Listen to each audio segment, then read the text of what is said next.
Hey guys, back at it. This is day 136 in my 1 year daily diary challenge. This was prompted after I completed a 100-day challenge. If you want more info about that, please definitely go take a listen to my first 100 episodes. That prompted me to just complete the year and continue to share my daily diaries and continue to share my growth and share my experience and just kind of be out here, real, raw, uncut, present, unfiltered, all the things. I really do appreciate you guys sharing your time and space and energy by listening. And please drop me a comment. Let me know how you're liking it, what you think. Give it a like, give it a share to somebody who you might think would find value in it as well. Subscribe, hit the notification bell, like my kids say. So let's get into it. Day 136. Today is a normal school day, back in the routine, get the kids up and going for school. It's getting a little chilly out here, so I've been warming up the car before we head out, just to kind of get it all nice and toasty, get rid of all the frost. Definitely being more cautious and prepared as I drive, as we get closer to the full moon.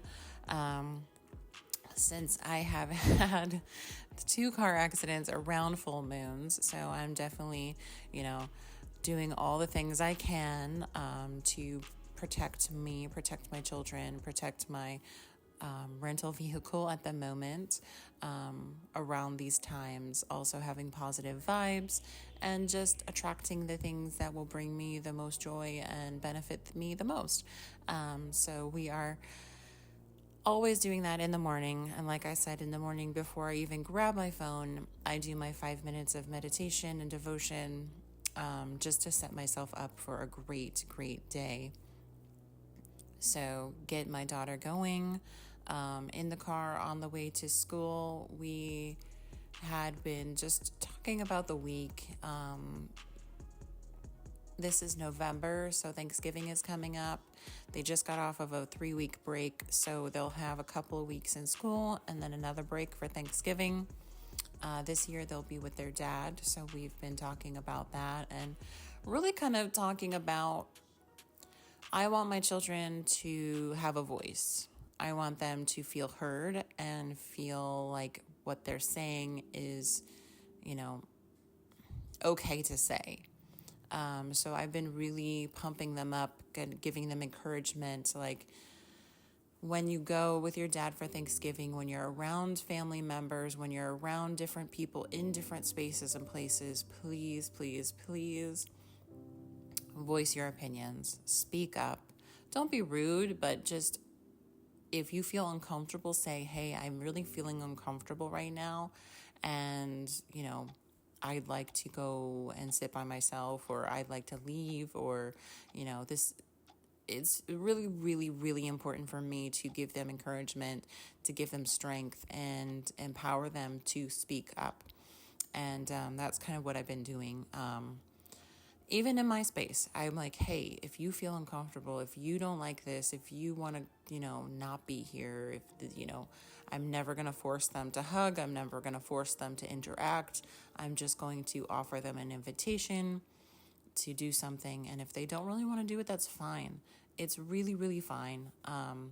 So I've just been in this mode of, because they're going to be away with family members that they haven't been around for a while, please speak up and voice your opinions to your dad. Make sure he knows how you're feeling.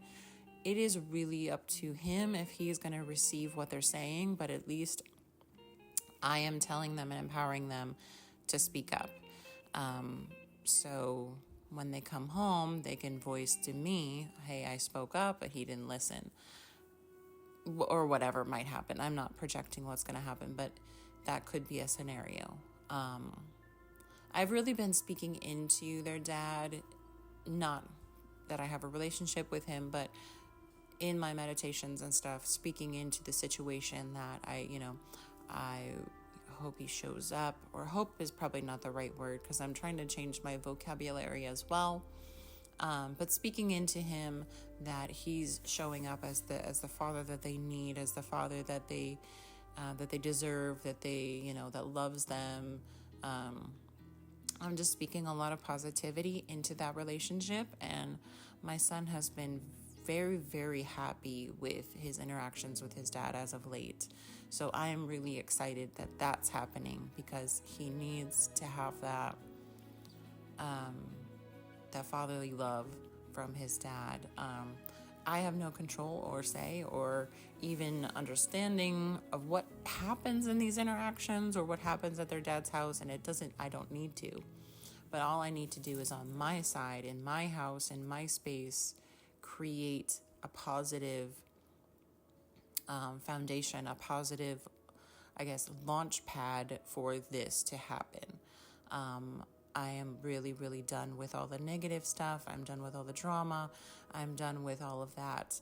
So I've released it, and I've allowed to come in this new version of me that now sees this new version of my ex and of all of the things. And it's just not that I'm his best friend, and not that I want to hang out with him or engage with him in anything other than co-parenting, but my perception and view and focus is to create that good launch pad, create that good foundation, create that good environment for my kids now to see me.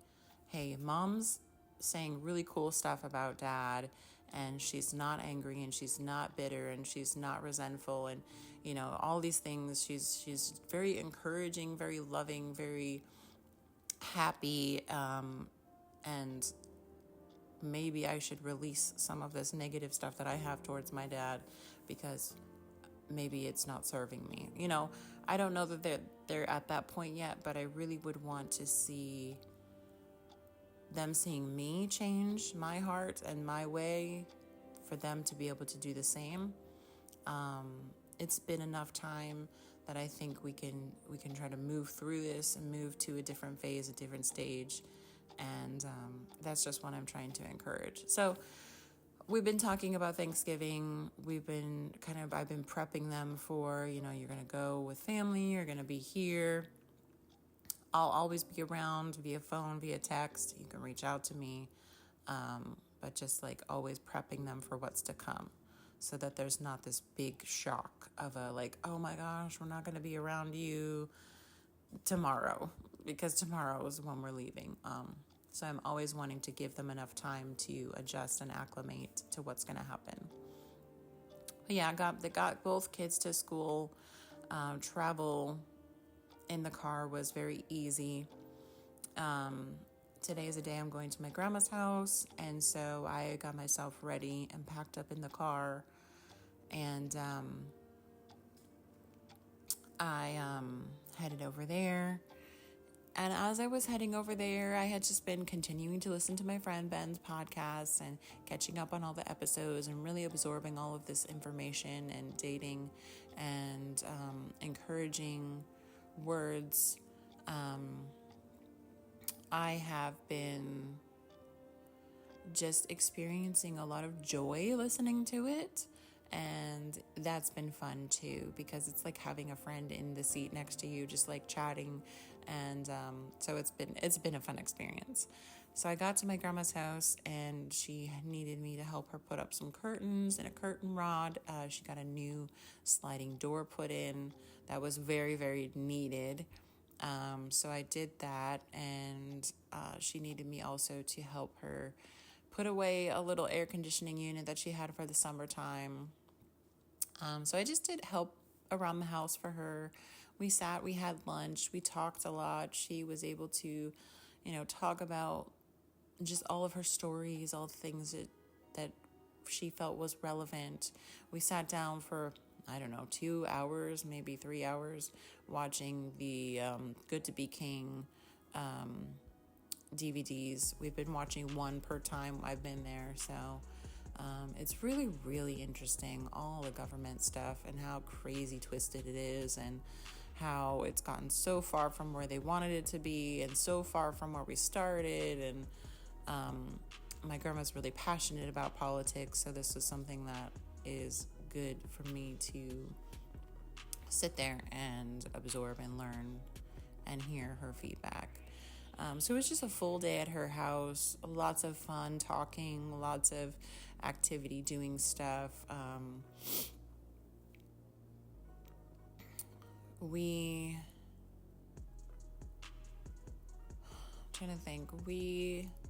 didn't really do anything as far as helping purge things. I did help her put a lot of bags of stuff that she needs to get rid of in her car to get rid of it. So the next couple of times we get together will be more purging of her stuff.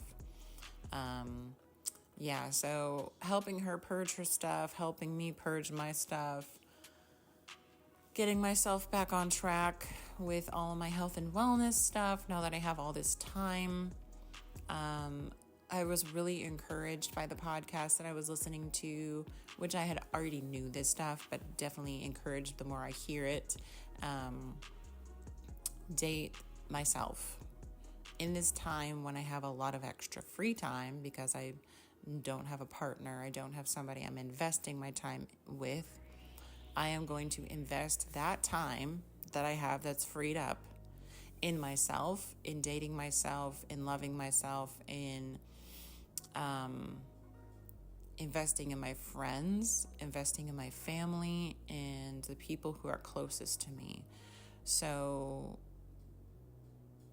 it's just a shift of energy. Instead of pouring all this energy and love and attention and time investment into a partner, I am now taking that and putting it into different places. I have already signed up for Eventbrite. I've already signed up for Meetup, which I had those before, but I just didn't have them on my phone anymore. I am going to start going and signing up for events and networking, and just I am going to put myself out there to meet the people, whoever these people are, whether they're women networking, game nights, whether it's like, spiritual meetups, whether it's like coffee with friends. It doesn't matter if it's a creative outlet where I can like smash some stuff in a smash room, or I can paint. It's actually really exciting for me to step into that and find out what's fun and exciting and intriguing to me. And then it's also disappointing to see how many events are circled and kind of based off of these like drink events. So like sip and paint. If everybody's going to be sipping wine and sipping beer, or even there's some that are like smoke and paint, these are things that I've stepped away from. So I am finding that I need to find my people. I need to find my groups. I need to find the spaces where I can just hang out without having to have a glass of something in my hand, or smoke something, or like partake like that. I don't mind it when people smoke or drink, but I do know that those are hard passes for me when it comes to finding a partner. And that is just within me stepping away from doing those things, I've realized that those are hard passes. The occasional drink, that's fine. It's just, now I know when I didn't before, because I was partaking of all of those things, that my values have changed, and so I'm having to find these different events that are not centered around social drinking or social smoking. And that's fine. But I'm really excited. I'm like a giddy schoolgirl. I think I said that in another video, but it just like makes me really excited to step into this new path, new stage. It's like I'm living. I'm signing myself up for life. I have everything I need to support me to live, and to live vibrantly, and to live authentically and to live in this crazy abundance.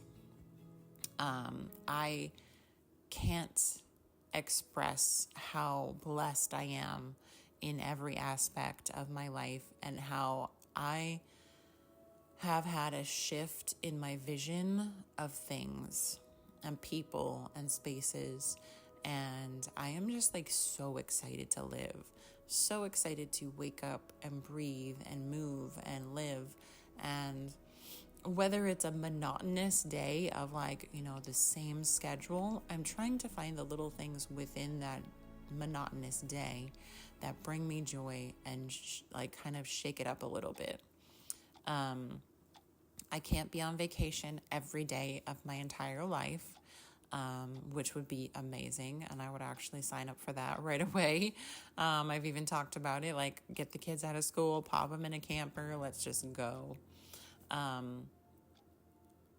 But I don't know that their dad would be okay with that. It's not that I am solely parenting, and that, does throw a wrench in things a little bit. But I can live and I can thrive and I can be in this,